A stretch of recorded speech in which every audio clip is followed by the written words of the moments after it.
guys, welcome back to my channel, welcome to a new video. Today I'm going to review Engleby by Sebastian Faulks.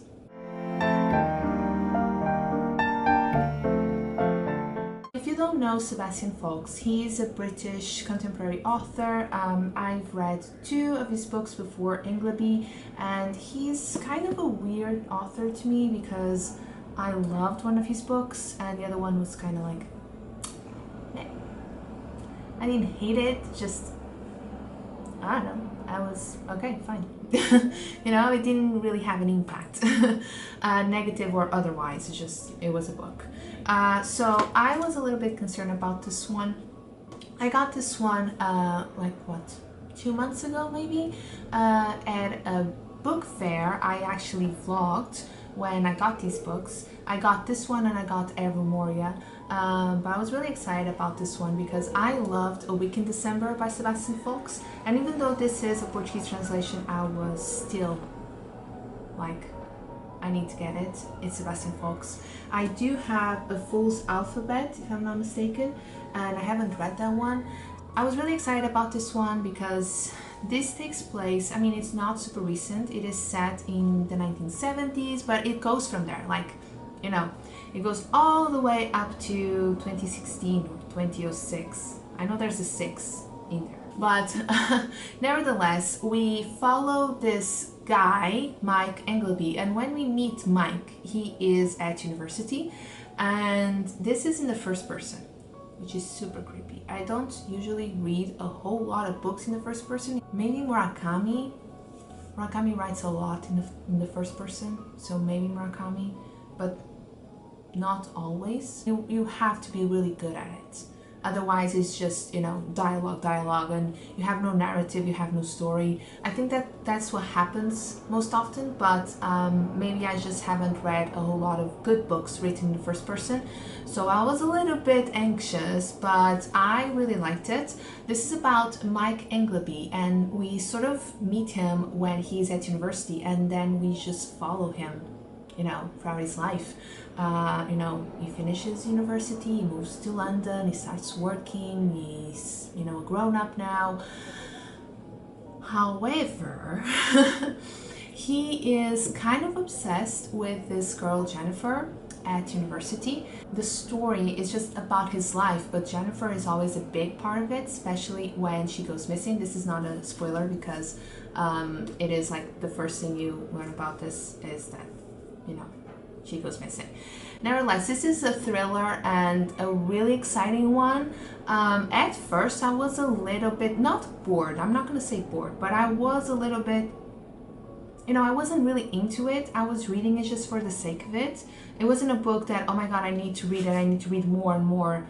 It's a page turner. At first it wasn't, but it just got really interesting because you can't figure this guy out. It's just so creepy. You don't know if you like him or not. If you don't know if he's just a normal guy or if there's something weird there. It's just, you can't. It's just so hard to read him because it is written in the first person, so you are always led to believe that, you know, he's just a normal guy and bad things happen to him throughout his life, but you know, he has dealt with them. He has some personality traits that you might not like, but you can't really say that he's a bad guy. I'm not gonna say that I would be friends with him if I met him in real life, but he wouldn't bother me, you know? He wouldn't bother me that much. But that's the vibe you get. It's really messed up. You don't know if you like him or not. You don't know if he's a good guy or not. It's just, you believe everything he says. And in case you don't know Portuguese, the Portuguese title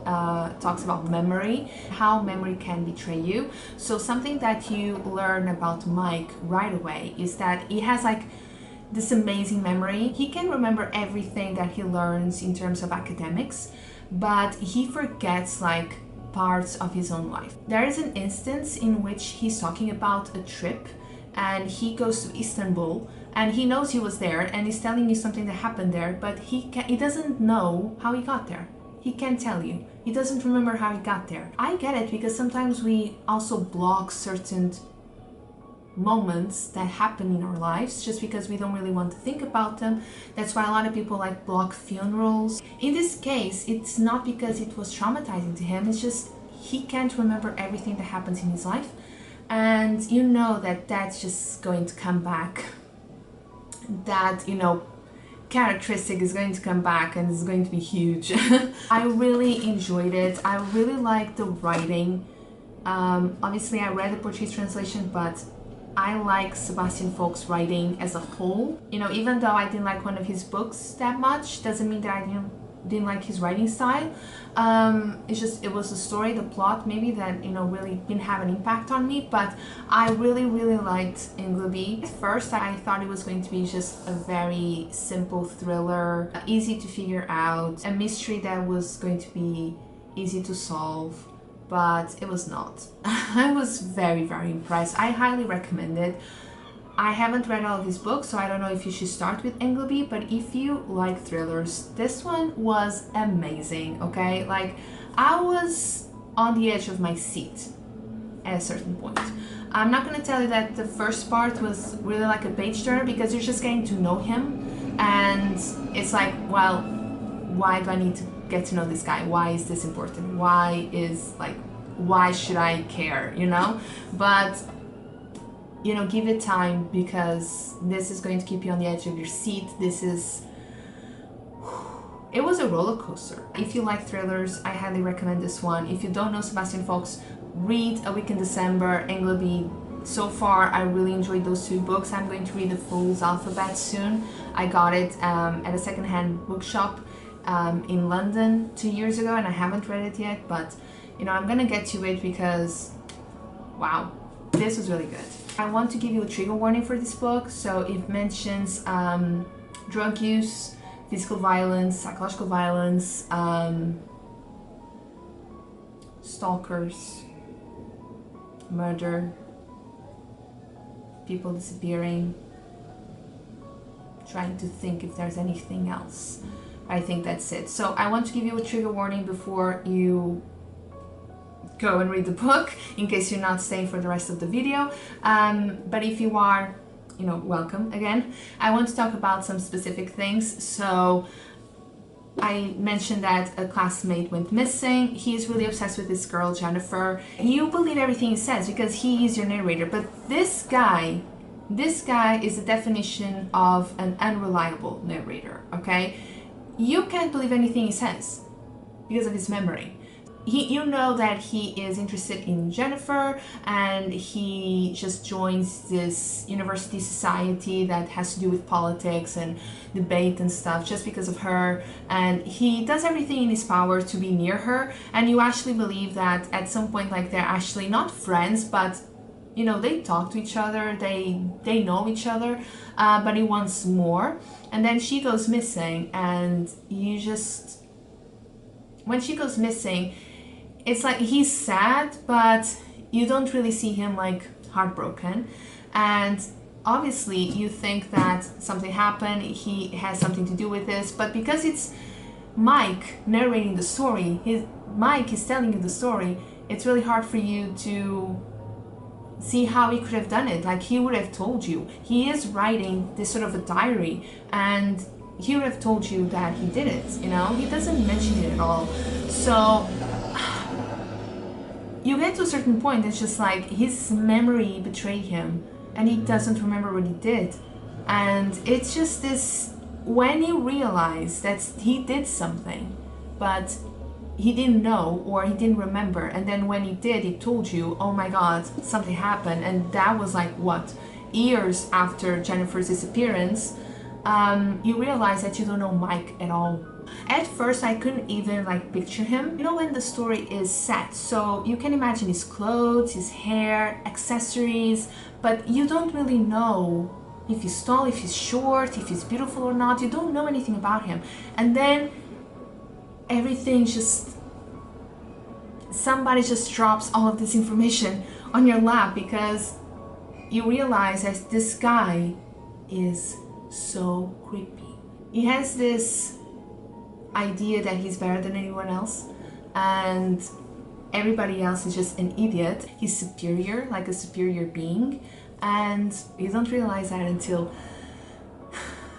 he remembers everything until people talk about him and they confront him and tell him, you got this all wrong, like no one really likes you.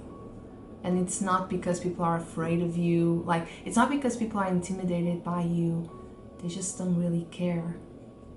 They just don't care about you. He goes back and he analyzes all of these moments that he told us as, you know, the reader, and you realize, well, it has nothing to do with what he told us first, you know? You painted a picture, but that's completely wrong. That didn't happen at all. Like, people were not happy to see you. You didn't have friends. People didn't care. They didn't want to talk to you. Women didn't want to date you, not because, you know, you were too good for them. They were too good for you. So, it's so messed up. And again, it's because it was written in the first person. It is because this is an unreliable narrator. And it's crazy to think that I spent like the entire book picturing someone, but at the same time, it's not like the author was tricking you. This is not a Claire Mackintosh type of thing, okay? It's not like the author was tricking you. The author gave you information, or rather, the author's character gave you information, but he actually didn't trick you. You had this picture in your head. You created this picture about Mike Engleby, but he never actually, you know, stated that he was like this or that he looked like that. You created that picture because he seems like a nice guy. Yeah, kind of messed up. There were a couple of things growing up that could have traumatized anyone, but still, you're like, okay, we can deal with that, right? But you're always very careful while reading this book because you know that something is up. So even though you don't really see him as the bad guy, you don't feel comfortable the whole time. So it was super interesting because you knew that something was up. You knew something was going to happen, but you didn't know when, you didn't know what. But this guy is not right. Something is up. And you know that because of the way he talks about himself and he talks about others. But at the same time, it's hard for you to be against him or to just be bothered by him because it doesn't really give you a lot of reasons for you to feel that way. It's amazing. I love this book. This is a proper thriller, okay? If you haven't read Engleby, do yourself a favor and read this.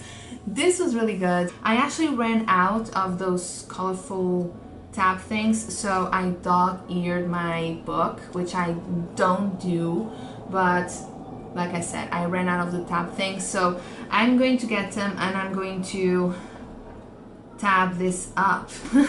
These pages need to be highlighted because they were so important. Things that he mentioned like 100 pages ago and you didn't think were important, and then they come back. You are dealing with a psychopath. And it's so creepy to think that some people are tricked by someone like this. And you can't really see it until you see it, you know? It's like this gradual thing. Everything's fine till that day. And it's so creepy to think that we may know someone like this. He's talking to you, you feel involved, you are being tricked the whole time, but at the same time you know that something is up, you know? So good. Guys, so good. Give Engleby a shot. You have to read this. The first thing you'll know about this book if you read the blurb is that someone's gonna go missing and you don't know if Engleby has something to do with it or not. But then years go by and we don't talk about Jennifer anymore. You don't know if she's going to be mentioned again or not. And then all of a sudden, wow. Just go read it yourself. If you love creepy, messed up thrillers and you don't know where you stand, you don't know where that character stands, like, read this because it's really going to mess you up in a good way, because it's what a ride, you know? And this is such a cool experience. Creepy, but super, super cool. Yes, I read a thriller and I liked it. I was really concerned after reading I Let You Go by Claire Mackintosh. I thought that, you know what, I'm not going to read a thriller that I'm going to enjoy in a very long time, but here we are. A couple of months later, I read Ingleby and it was great. So that's it for today, guys. Let me know if you have read the book or not. Let me know if you agree with me. Just say something, you know, say hi. I love meeting new people. So if you are interested in starting a conversation about books, you can always leave a comment. You know, do the whole thing, like, comment, subscribe, and I'll talk to you very, very soon. Thank you so much for watching. Bye.